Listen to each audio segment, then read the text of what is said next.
Kalau saya pengen mendapatkan penghasilan yang lebih besar, saya pengen mendapatkan pendapatan yang lebih besar, maka yang harus saya lakukan ya menjadi pengusaha, menjadi pebisnis. Karena bagi para pengusaha pemula itu tidak ada waktu yang namanya waktu kerja fleksibel. Karena bisnis itu bukan tentang bagaimana menciptakan suatu produk yang bagus, tapi bagaimana yang kita punya itu bisa dibeli oleh konsumen sehingga kita mendapatkan profit dari sana. Assalamualaikum warahmatullahi wabarakatuh. Berjumpa dengan saya pada kesempatan kali ini, di video kali ini saya mau mencoba membahas beberapa alasan orang-orang yang biasanya mereka itu ingin menjadi seorang pengusaha atau menjadi pebisnis. Ada beberapa alasan umum yang orang-orang secara umum ya, orang-orang secara umum atau kebanyakan mereka ketika mereka ingin menjadi seorang pengusaha atau pebisnis, mereka mempunyai alasan-alasan ini. Nah, barangkali mungkin teman-teman semua yang menonton video ini, yang menemukan video ini, juga mempunyai alasan yang sama atau merasakan hal yang sama. Mari coba kita bahas satu persatu. Ada beberapa alasan yang sudah saya siapkan, yang saya temukan di kehidupan kita secara umum masyarakat. Barangkali teman-teman juga mempunyai alasan yang sama ketika teman-teman ingin memulai menjadi seorang pengusaha atau pebisnis. Maka dari itu saya pikir alangkah baiknya teman-teman tonton video ini sampai dengan selesai supaya teman-teman bisa menentukan kembali alasan dari teman-teman untuk memutuskan menjadi seorang pengusaha atau mau memulai usahanya. Nah, beberapa alasan-alasan yang umum kita temui di masyarakat kita, di orang-orang sekitar kita, ketika mereka memutuskan untuk menjadi seorang pengusaha atau menjadi seorang bisnis, yang pertama adalah kebanyakan dari mereka, atau bahkan mungkin kita ya, berpikir bahwa menjadi pengusaha atau menjadi pebisnis itu bisa menjadi orang yang kaya. Menjadi orang yang kaya, banyak uang, kaya raya, dan lain sebagainya. Nah, teman-teman juga mungkin berpikir seperti itu.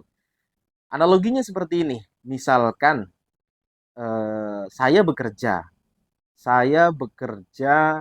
dengan gaji anggaplah 5 juta sebulan. Anggaplah 5 juta sebulan. Nah, ketika saya bekerja di sebuah perusahaan yang mampu menggaji saya dengan gaji 5 juta sebulan, maka seharusnya perusahaan itu mendapatkan income penghasilan lebih dari 5 juta kan satu bulan. Nah, mungkin itu anggapan dasar di mana kita akhirnya berpikir bahwa kalau begitu, kalau saya pengen mendapatkan penghasilan yang lebih besar, saya pengen mendapatkan pendapatan yang lebih besar, maka yang harus saya lakukan ya menjadi pengusaha, menjadi pebisnis, seperti itu.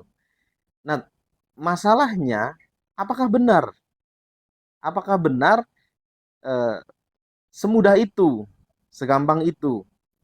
Hanya dengan pemahaman yang seperti itu, eh, apakah benar hanya dengan pemahaman seperti itu? Nah, memang analogi tadi tidak sepenuhnya salah, tidak sepenuhnya salah. Tapi juga teman-teman harus berpikir, coba kita lihat lagi di sekitar kita. Saya melihat banyak justru orang-orang ketika mereka memutuskan menjadi pengusaha, mereka menjadi pedagang, menjadi ya pedagang apapun lah ya yang banyak saya temui. Nah, justru tidak sedikit para pengusaha ini yang gagal. Tidak hanya mereka tidak menjadi kaya, justru malah ketika mereka gagal, mereka banyak terjerat utang. Karena nyatanya yang kita pikir itu atau yang kita lihat di kasus awal tadi, yang kita lihat itu hanya sekedar pendapatan atau income. Padahal usaha itu cukup kompleks. Tidak hanya masalah sekedar pendapatan dan lain sebagainya. Nah, nyatanya kalau kalau teman-teman berpikir bahwa menjadi pengusaha sama dengan menjadi kaya raya atau menjadi kaya, bahasanya menjadi kaya, tolong dipikirkan lagi bahwa ternyata banyak juga para pengusaha yang pada akhirnya gagal dan justru bukannya menjadi kaya raya, justru malah terjerat dengan hutang. Itu yang pertama alasan. Nah, kemudian yang kedua, biasanya ketika orang-orang berpikir mereka ingin menjadi seorang pengusaha, itu mereka berpikir, saya pengen waktu kerja saya lebih fleksibel. Betul nggak? Barangkali kalau teman-teman yang hari ini sedang bekerja sebagai karyawan dan sebagainya, harus bekerja pagi sampai sore, terus menjalani rutinitas yang sama, terus seperti itu. Berangkat pagi jam 9 misalkan atau jam 8, nanti pulang jam 4 atau jam 5 sore. Nah, seperti itu. Kalau saya jadi pengusaha, barangkali saya bisa punya waktu lebih fleksibel, lebih banyak waktu untuk keluarga. Nah, mungkin teman-teman berpikir seperti itu. Nah, tolong dipikirkan lagi. Tolong dipikirkan lagi. Karena bagi para pengusaha pemula itu tidak ada waktu yang namanya waktu kerja fleksibel. Menjadi seorang pengusaha, apalagi baru merintis, itu tidak seperti kita bisa menentukan kapan waktu harus buka, kapan harus tutup semaunya kita sendiri, tidak bisa seperti itu. Kalau teman-teman hari ini misalkan bekerja 9 to 5 lah, jam 9 sampai dengan jam 5 sore. Senin sampai dengan Jumat, Sabtu Minggu libur. Punya waktu untuk keluarga di rumah. Misalkan seperti itu. Ya lebih baik nikmatin itu. Karena bagi seorang pengusaha, apalagi seorang pengusaha pemula, mereka itu bekerjanya tidak 9 to 5 lagi, tapi 24/7. Bisa jadi sampai 24/7. Mereka harus standby 24 jam selama 7 hari misalkan. Oke lah, kita ya itu mungkin agak hiperbola ya, agak diperlebihan. Kalau begitu kapan waktunya tidur, istirahat dan lain sebagainya. Tapi yang jelas waktu kerja seorang pengusaha, apalagi yang baru merintis usahanya, itu tidak ada waktu kerja. Kadang ketika orang-orang sudah waktunya istirahat, mereka masih harus memikirkan bagaimana mengembangkan usahanya, bagaimana harus untuk besok dan lain sebagainya. Nah, untuk waktu bagaimana bisa usahanya berkembang, bagaimana usahanya mendapatkan omset yang lebih maksimal dan lain sebagainya. Jadi ketika teman-teman misalkan hari ini bekerja jam 9 pagi sampai dengan jam 5 sore, setelah itu teman-teman bisa pulang, menikmati waktu bersama keluarga dan lain sebagainya. Nah, pengusaha itu di luar waktu jam kerja yang tadi disampaikan, mereka masih harus berpikir lagi bagaimana menjalankan usahanya, bagaimana besok dan lain sebagainya. Tidak semudah itu. Kemudian yang ketiga, ya, yang ketiga biasanya orang-orang akan berpikir bahwa kalau saya punya usaha sendiri, kalau saya menjadi seorang pengusaha, saya lebih bebas mengembangkan ide-ide atau kreativitas yang saya miliki, yang bisa saya lakukan. Karena barangkali mungkin teman-teman yang bekerja kreativitasnya atau ide-idenya tidak banyak bisa disalurkan di dalam pekerjaannya. Apakah benar seperti itu? Banyak kan dari kita mungkin berpikir seperti itu, tapi kenyataannya menjadi pengusaha itu bukan berarti tidak diatur oleh siapapun. Memang betul, menjadi seorang pengusaha kita mempunyai kesempatan untuk bisa menentukan langkah-langkah yang menentukan arah daripada usaha kita. Betul, tapi bukan berarti keputusan-keputusan yang diambil itu semau kita, sesuka kita, itu tidak. Tidak seperti itu. Contoh misalkan. Contoh misalkan saya kebetulan punya usaha di frozen food, ya. Saya punya salah satu usaha di bidang frozen food. Ketika saya mengambil banyak keputusan-keputusan untuk usaha saya menimbang banyak hal. Contohnya misalkan menentukan produk yang dijual. Itu tidak semata-mata karena saya menyukai produk ini atau kalau saya hanya menggunakan produk ini misalkan seperti itu. Tapi saya harus memikirkan juga tentang bagaimana customer akan menerimanya. Nah, jadi keputusan-keputusan kita sebagai seorang pengusaha atau sebagai seorang pedagang itu tidak serta-merta eh, hanya karena kita mempunyai ide yang bagus, terus kemudian kita mengambil ide itu semuanya. Enggak, tidak seperti itu. Karena kita harus mempertimbangkan banyak hal. Salah satunya adalah ya tadi, apakah ide kita ini akan diterima oleh pelanggan, apakah akan diterima oleh customer dan lain sebagainya. Jadi tidak tidak bisa hanya sekedar kita hanya ingin untuk mengembangkan ide, saya pengen ini segala macam.